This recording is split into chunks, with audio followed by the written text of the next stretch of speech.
is crucial. Most definitely. Alrighty, here we go. We're going into the round, and yes, it's going to be an exciting one for sure. So let's see what each player does bring to the table. Alrighty, here we go. We got Salamence and Xerneas versing the... Oh, we've got nice ribbons on that one. Yes. Versing the Kangaskhan and the Thunderous. So, Matty, how do we feel about this matchup? Who has the advantage out of this, or is it a level playing field? I think Aviel has a slight advantage here in the sense that he has the fake out to stop the Geomancy. He has Thunderous support. So, in terms, I mean, Luke can punch out some terrific damage here, but it's not going to be easy.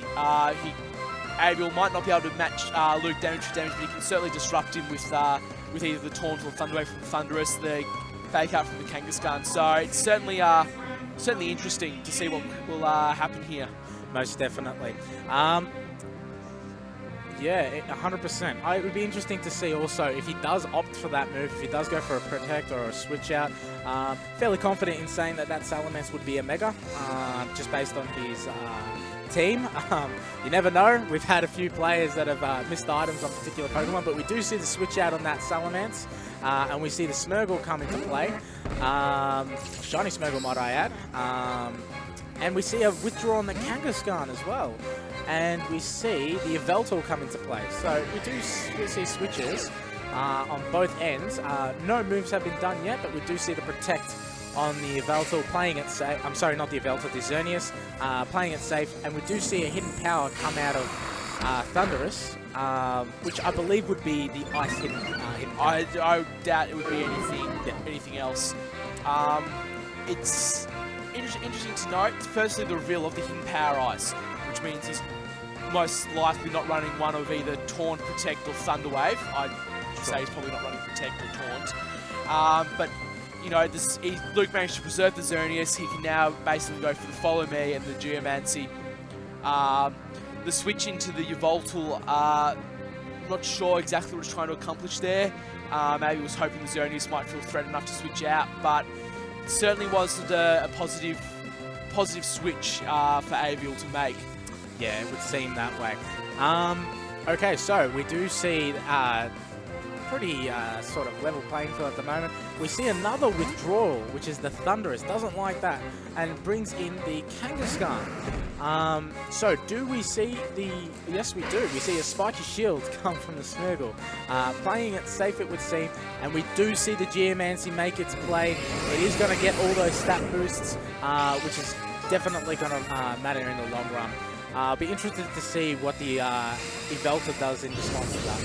I think while we're waiting for the Yveltal, I think that was a brilliant play from Luke.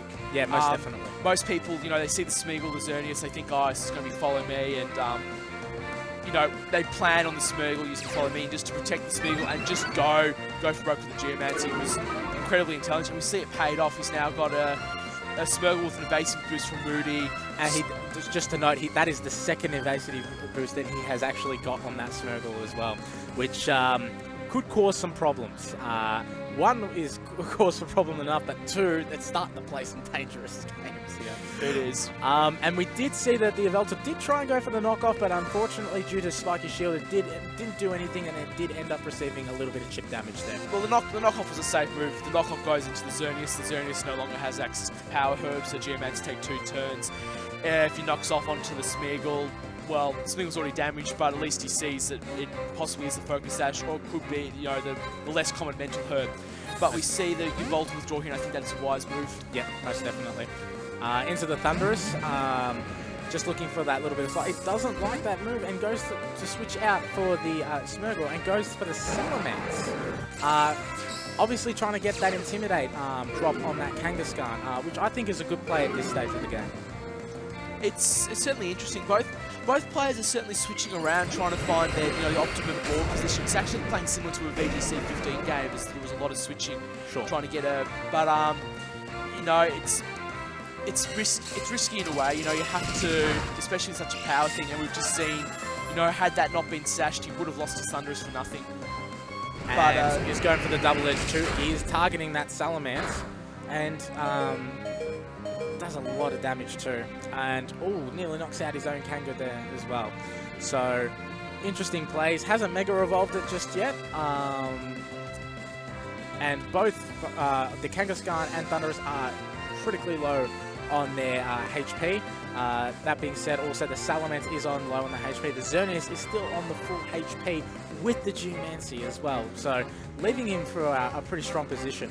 I think that was Luke is definitely in a strong position. I don't think things could be any better for him. You know, Salamence certainly is critically low, but the best thing for Luke would probably to actually sacrifice the Salamence and get a free switch into something else, bring the Spiegel back in, for instance. Sure. You know, the Thunderous, you know, despite being low health, it can still be a pain with, you know, cranks the Thunder Wave if it has Thunder Wave. 100%. So we do see that he has not decided to switch out. He is going for that Mega. And he is protecting the Xerneas as well. So we do see the Thunder Wave, and he has protected with the Xerneas. He is going to pull off the Hyper Voice, which does get the double KO. So that is quite a good play on his end, in the sense that he was able to knock out both Pokemon, and his Salamence is still hanging in there, and he is quite a fast Pokemon too, so we'll be able to potentially get that hit. It was interesting to note though that the Kangaskhan didn't go for the Sucker Punch on the Salamence. You know, it was that, you know, that could have, you know, it would have given Luke a free switching, but at least would have taken him down a Pokemon. And you know, he would not have lost both his Pokemon there. He would have still had the Thunderous on the field. He still would have had the Kangaskhan on the field. Instead, by not going for the Sucker Punch, he's now down 2-4, and in a very favourable position here. Most definitely. We do see Xerneas on the field and the opposing player with the Yveltal, so that is going to do some serious damage, being that he does have the Geomancy boost up. Salamence is still alive, and arguably probably the fastest on the field at the moment too, so he is going to be able to fire off maybe a double edge into the Groudon slot and then rely on the Dazzling Gleam to pick up the KO on the Yveltal and then remaining damage onto the Groudon as well. So very strong position he is at the moment. It's also interesting to note, I mean, I did say at the start of the match, you know, I thought Mawile would be crucial in terms of checking the Xerneas, but we haven't seen the Mawile. No, we haven't. In fact, we haven't seen many of his Pokemon. I don't believe we've seen all of them, but it is going for the Sucker Punch. He's going to the Xerneas for the Sucker Punch, which I'm not 100% sure on that move. I would have expected that to go on the Salamence, but looks like he's going for the Xerneas. We do see the Dazzling Gleam. That is going to pick up the easy KO on the Yveltal. Does a decent amount to Groudon, probably about 40%. And I half expect to see, okay, he is setting up with the Tailwind. I was expecting maybe a double edge, but that was probably the more smarter play. That was definitely an intelligent move there, because I'm not a betting man, but I'm willing to wager that Luke has his own Groudon in the back. By setting up the Tailwind, he can bring his own Groudon. It's guaranteed to be faster than the opposing Groudon. He can clean up from there.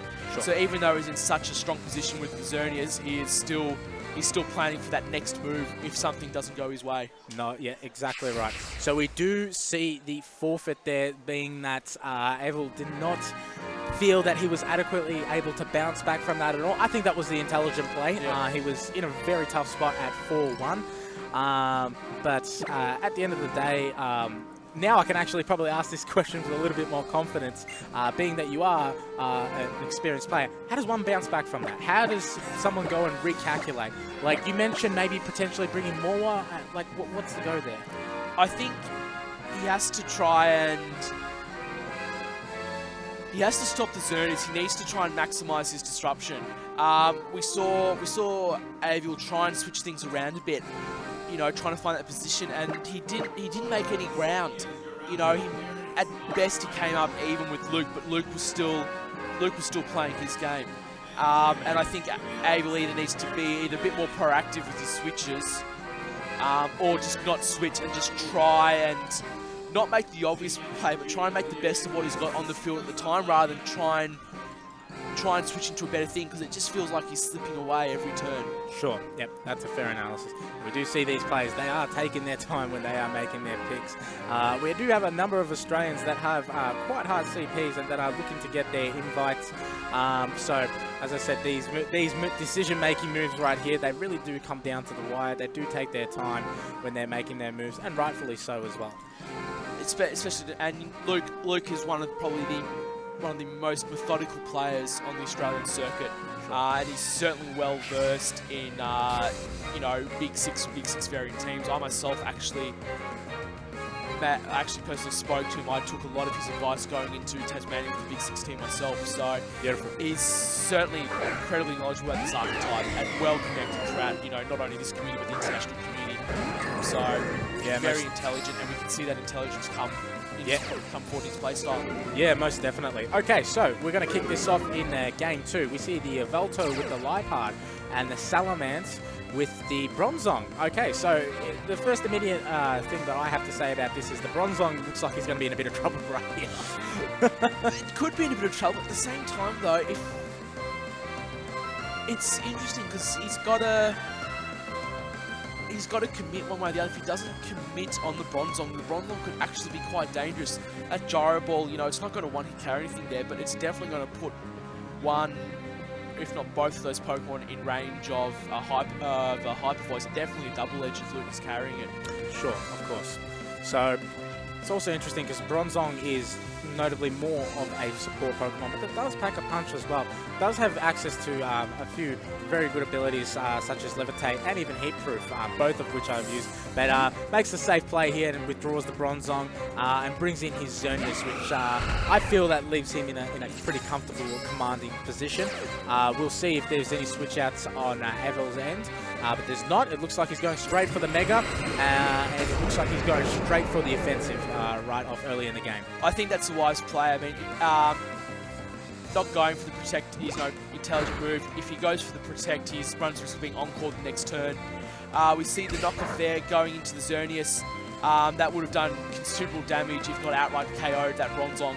But it does put him in Luke in a position where he can no longer Geomancy. Well, certainly not Geomancy with the instant boost. He's still got to wait that full turn. Most definitely, especially in this meta where it is very offensively based. It's probably not a good idea to waste a turn on the recharge. You really have to depend on that item. So I think there was probably maybe a little bit of sigh of relief on Aviel's end when he did remove that item from the Xerneas. At the same time, though, he's still got 2 Pokemon weak to Fairy type out in the field. Most and Xerneas will not need a Geomancy boost to bring both those Pokemon down to, you know, if not outright KO. Yep, sure. Will certainly bring them down to the red and certainly within range of Hyper Voice from Salamence. Yeah, most definitely.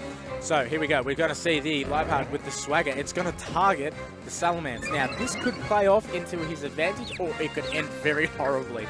Because if he gets confused here, he's good. But if he doesn't, then he would be in trouble. And he does get the confusion, does get a decent amount of damage. He does pull off the Dazzling Gleam in return though, and that's going to do some serious damage. Doesn't quite get to pick up the KO on Avelto, but it certainly does on the Lipard.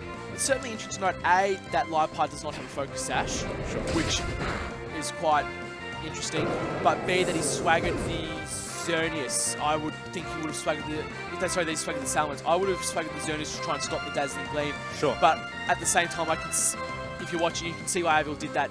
He swaggers the Salamence, he boosts attack, and then he hits it with the foul play of Salamance's own supercharged attack stat.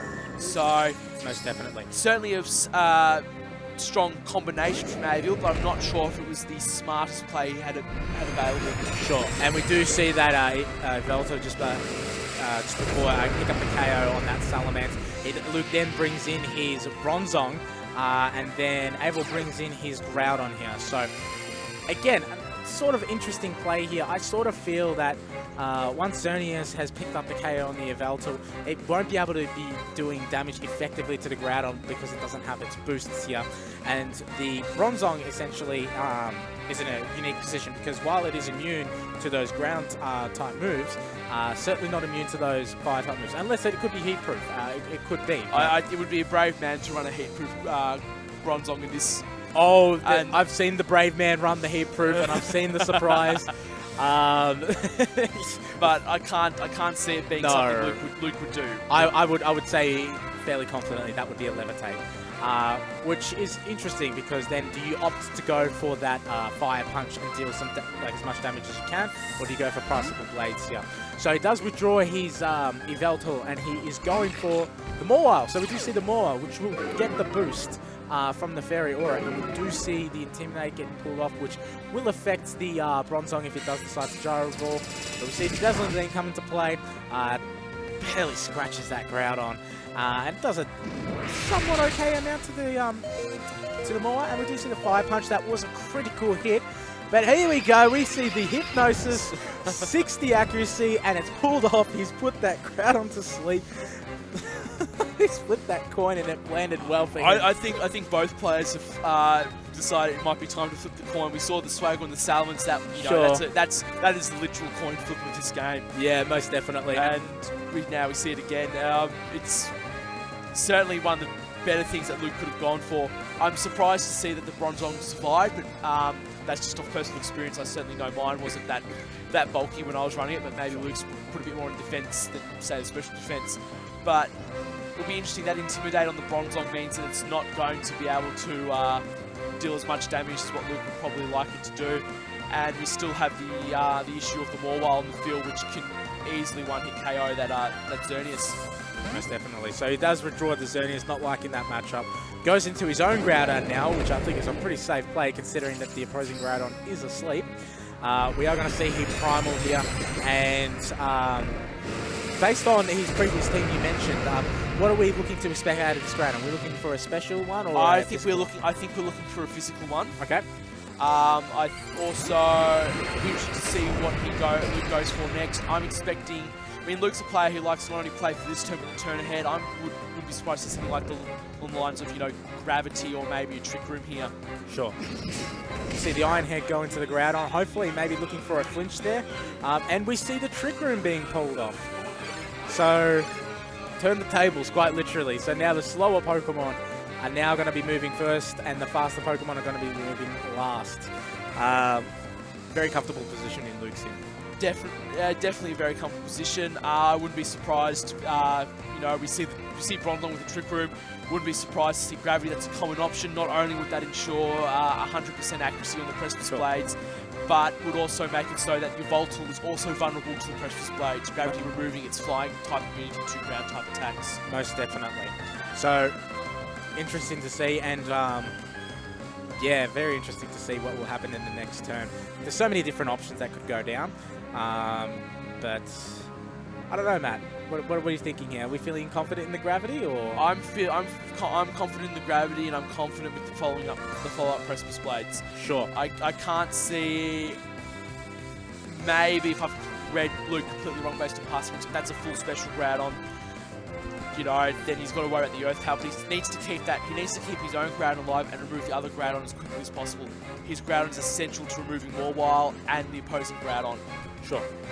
And Xerneas can't do much to either of those Pokemon. It's a good insurance policy against the Yveltal. Sure. But Groudon is basically carrying Luke at the moment. He needs it to stay strong and stay healthy. And most importantly, attack first. Most definitely. Now you can see that they are really thinking about this move, because the next move is going to be critical. It's literally going to define who gets this next game, I believe. So we are, one player out there is a bit nervous, and I'm certainly nervous. It's certainly tense here. It's like I'm back playing again. All right, so here we go. We see the Protect being pulled off on the Mawile. And we do see the Gravity. Very good predict there, Matty. So it is looking like he is going to basically try and clean this up. We see the Priceable Blades. He has protected. We'll see how much damage this does to his own Groudon. And hangs on by a slither. And it does wake up. And it gets the Priceable Blades. Oh my goodness. That is critical.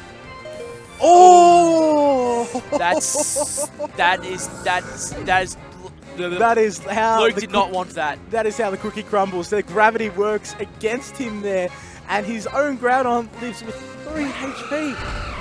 That is wow. But not only that, the Protect there from Aviel was smart with the Mawile, because if that Precipice Blades had have KO'd the Groudon there, he would have brought in your Voltal, and he would have had the Dark Aura Sucker Punches from the Mawile and the Yveltal, which could have actually taken out the Groudon. Most definitely. It's interesting because Trick Room is still up. gravity is still up, which will mean that Luke's Groudon should be attacking first.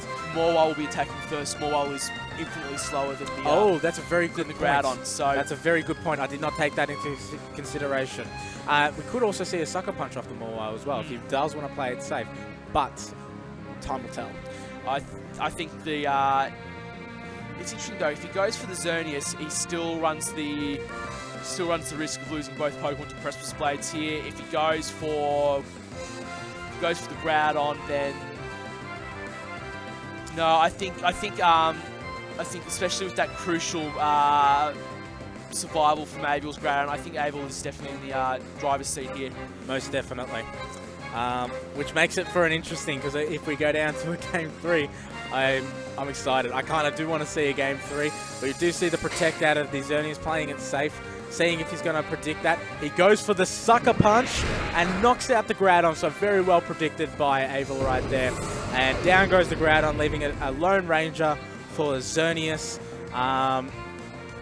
Yeah, that's rather unfortunate turn of events. That wake up was just at a perfect time, and it looks like we are going to see a match forfeit there. Doesn't believe that he can win that, and I just got to say that was a fantastic match. That was a good match. Certainly, definitely a lot of changes, a lot of shifts in momentum there. It was interesting to note both players did change up how they played in Game 1, which it was for Aviel's benefit and not for Luke's.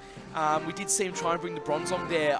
You know, I could see why he would bring the Bronzong. At the same time, though, with the way Aviel switched things up, it definitely turned out that Bronzong definitely turned out to be more of a liability than an advantage. So it put the pressure on Luke quite a bit, and I think towards the end of it, once he got that momentum with that wake up, it kind of just diminished his sort of hopes, or it just crushed his confidence a little bit. I think that's probably the best way I could put it.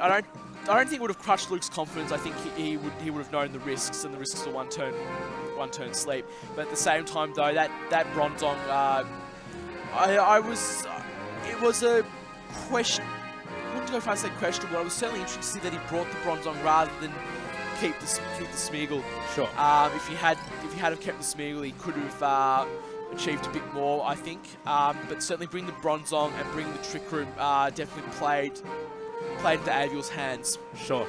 I have to say though, in terms of the ratio of moves hitting, along with critical hits, I think we're having a bit of a strange day in Melbourne, because it seems like there's a lot of moves that are actually hitting when they have an off chance of not hitting, and then we're also seeing the critical hits go off the chart. Granted, we haven't seen many in this match, but throughout the day, it seems to be the topic among the players that critical hits are definitely playing a role in I think so. I've certainly, you know, one big deck. I've certainly heard, oh, you got a crit against you, turn the game. You know, crits are part of the game, but it's just funny. It's just, you know, it's just interesting to hear that players really. There are those heartbreaking moments where a player believes they're in an advantageous position and that critical comes along and just ruins everything. Most definitely. Okay, so we're going into Game 3 to decide who wins this round. We see the Smeagol and the Xerneas coming from Luke. And then from Aviel, we see the Liepard and the Yveltal. So he is going again with the double dark lead. And then we have the Xerneas here and the Smeagol. So I would say that Luke's in the better position here at the moment. Luke is definitely in the better position, though. It's it was just to see how he plays his opening turn here. You know, with the Liepard could be with the fake out, could certainly put on a bit of pressure there. Knockoff from Yveltal would remove either Pokemon's items there. Focus Sash, I think, would be an irrelevant item, but the Power Herb would definitely be crippling. But at the same time, if Luke tries to just stall, you know, burn the fake out with the double protect here, he runs a big risk of the Morwell switching in, but fortunately for Luke, I don't think we see that happen. No, I don't think so. So we do see the Protect come off on the Yveltal. We do see Spiky Shield come out on the Smeagol. So I think he is predicting that he would go for the fake out there. But no, he goes for the Taunt. And then we do see the knockoff on the Xerneas. So a bit of a stalemate here, apart from a bit of chip damage. Knockoff from the Smeagol actually, because we see the Spiky Shield damage onto the Yveltal. Yeah, most definitely, yeah. So we do see a little bit of chip damage there, but apart from that, not a lot happened really in that. We did see that he does want to try and taunt that Smeagol. Obviously, he doesn't want to see any Dark Voids or any other kind of shenanigans being going on. So he wants to try and shut him down as quickly as possible. But as you mentioned before, it will be interesting to see if he does have a Mental Herb on that Smeagol, because that would basically grant him a second opportunity Well, to fire off a Dark Lord. the other interesting thing you also note is that Lipard does not have a focus sash, so he's free to basically shoot off the Dazzling Gleam right now. You know, he might end up sacrificing the Smeagol, but he's in a prime opportunity to do tremendous damage to Yveltal and certainly remove Lipard from play. Interesting choice, though, as to why he didn't choose that. But we do see the Crafty Shield. Okay, this is getting interesting. And we do see the Taunt, and it goes off. We see the Geomancy that is being fired up now. So he is going, as I said, he feels like it's a safe play. There's 2 Dark-type Pokemon, and he's going to go for it before he gets a knockoff done on the Xerneas. So, well played there. Don't believe the Yveltal has moved just yet. No, the Yveltal's waiting. He's going for the knockoff, but he's going for the Smeagol, and it is sashed. So that was good. The crucial thing here was for Luke to try and maneuver himself in a position where he could get, you know, not only Xerneas booster, but also to keep Smeagol alive that one last turn, just to get off that one last follow me, and ensure that Xerneas can get fire off unimpeded.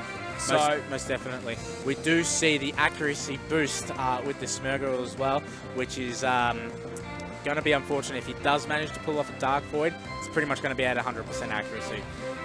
So we see the Protect from Yveltal here, trying to stall out a bit of time. And see the Crafty Shield again from Smeagol, just blocking any possible Swagger. You know, it's certainly a better option maybe than Follow Me. And we do see the Swagger. And here comes the Dazzling Gleam, and that is a KO for that Lipard. Unfortunately, don't see it had any chance of living that. We do see the Moody boost again. It's got its defense rose and its attack fell, so a bit of a neutral one there. Defense will probably help it out if it was maybe had a little bit more HP, but it doesn't really matter because it's got the Focus Sash. We do see the Mawile with the Intimidate come in here. So it does put pressure on that Xerneas there, being that it can potentially Iron Head it and do some serious damage. At the same time, though, Luke has played very well. He's managed to keep the Smeagol alive. This is what he needs to keep the Smeagol alive for that Follow Me, to just redirect that Iron Head. If you just need just to redirect it once, that's all he needs. Not only will the damage on that Mawile be tremendous, you know, remove Yveltal from play, it's already burned to Protect. And if he does lose Smeagol, that is a free switch in for a his Groudon on the back. For sure. And that is all bad news when that comes into play. So we see it, more Mega Evolve here. And will we see it go for that Xerneas for that play to see if he can either knock it out or do some serious damage? But no, it goes for the Protect instead.